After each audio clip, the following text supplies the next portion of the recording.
Moving to the city wasn't something I planned for very long. I got a job offer from a marketing agency in a downtown high-rise and had about 2 weeks to pack up my life in Cincinnati and settle into a one-bedroom apartment on the east side of town.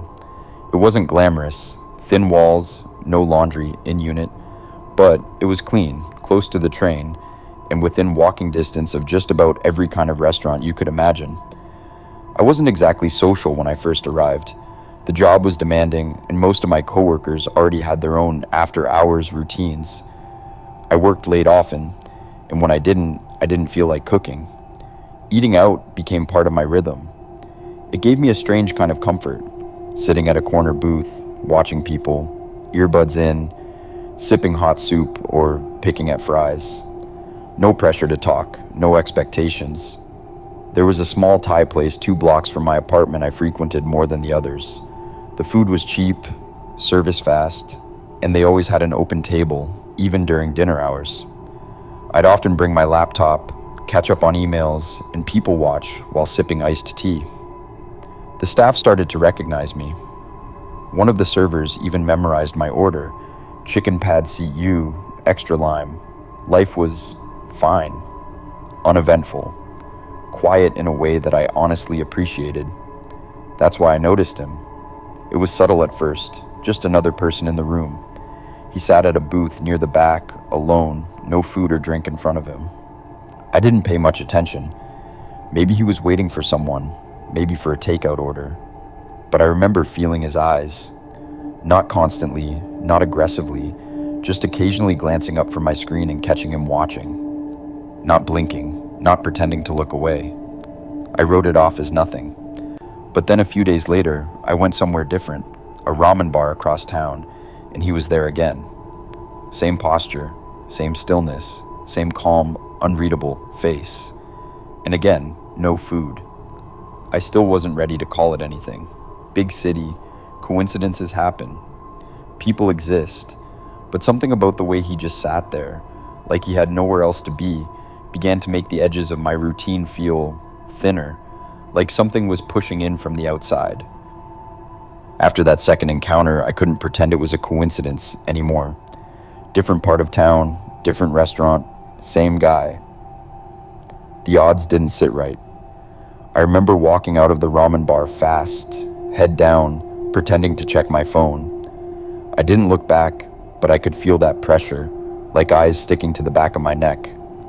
That night, I barely slept. Every sound outside my apartment felt louder than usual. I double-checked the lock 3 times before finally collapsing into bed. I stopped going out to eat after that. For about 2 weeks, I cooked simple meals at home or ordered delivery. I even brought lunch and dinner to the office to avoid the urge to stop somewhere on the way back. It helped. I started to convince myself I'd overreacted. Maybe he just worked nearby. Maybe he had the same dining habits. Cities are full of patterns that look personal when they're not. Still, I stayed cautious. I kept my blinds closed at night and avoided sitting by windows when I did eat out again, which is why I picked the back corner of a Mediterranean place near my building when I finally ventured out again one Thursday evening. It had no windows, dim lighting, and high booths, felt private. The first 30 minutes were fine. I ordered falafel and hummus, browsed through some emails on my phone. I was starting to feel like myself again. Then, just as my food arrived, I got a weird feeling, like that static buzz before a storm. I didn't want to look up right away. I tried to stay focused on my phone, pretending everything was fine. But I knew. When I finally looked up, I saw him. He wasn't inside the restaurant. He was across the street, seated on a concrete planter, angled just enough to see through the front entrance. I couldn't even be sure how long he'd been there. Just sitting, watching. I stared back for maybe 5 seconds, long enough to see he wasn't blinking. Then I stood up, left the food untouched, and walked out the side exit without paying. My heart was pounding so hard I could barely breathe. I didn't go home. I walked aimlessly for almost an hour, checking over my shoulder at every corner. The next day, I filed a non-emergency police report. They said without any actual threat or contact, there wasn't much they could do. But they did tell me something that made my stomach turn. There's no law against being in the same place as someone else. After the police report, I tried to move on. They didn't seem alarmed. No threats, no trespassing, no direct interaction. They said it could be harmless, though they agreed it was strange. They told me to document everything, take photos if possible, avoid confrontation. I didn't find any of that comforting. For a few weeks, nothing happened. I kept a low profile, ate lunch at the office, skipped dinner, or cooked at home. I even considered changing apartments, but lease penalties and moving costs held me back. Still, I started checking every restaurant before I walked in. Every time I ordered delivery, I peeked through the peephole for longer than necessary. Then one Friday night, around 9 p.m., I decided to grab takeout from the Thai place again. I figured enough time had passed. It was raining. I wore a hoodie, kept my head down, ordered fast. The dining area was nearly empty. I told myself I'd be in and out in 5 minutes.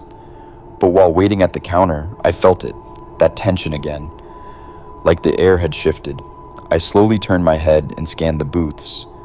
There he was, back corner, same posture, elbows on the table, hands folded, no food, no drink, just sitting, staring. My stomach dropped. I left without the food, walked straight out the door, and didn't stop until I was 3 blocks away. I didn't look back. That weekend, I packed a bag and went to stay with a friend in Evanston. I didn't tell her everything, just that a man had been following me, maybe watching me. She offered her couch for as long as I needed. I worked remotely for a few days and started calling apartments in other cities. Any city. Eventually, I found a short-term lease in Indianapolis. Quiet building, gated entry. I moved within 2 weeks. For a while, I felt relief. I went back to my usual habits, occasional dinners out, nothing fancy. It felt good to breathe again, to stop flinching at shadows. Then last Wednesday, I stopped by the food court at a mall after running errands. I got a burrito bowl, sat down in the far corner facing the open floor. It was noisy. Kids running around, loud music from a nearby shoe store. Halfway through my meal, I looked up, and there he was. Not sitting. Standing. Just beyond the glass railing. Still watching. I blinked, and he was gone. I told myself it wasn't him. Couldn't be. I haven't eaten out since. But sometimes, when I glance through a window or catch a reflection in a bus door, I wonder. And I never finish my food.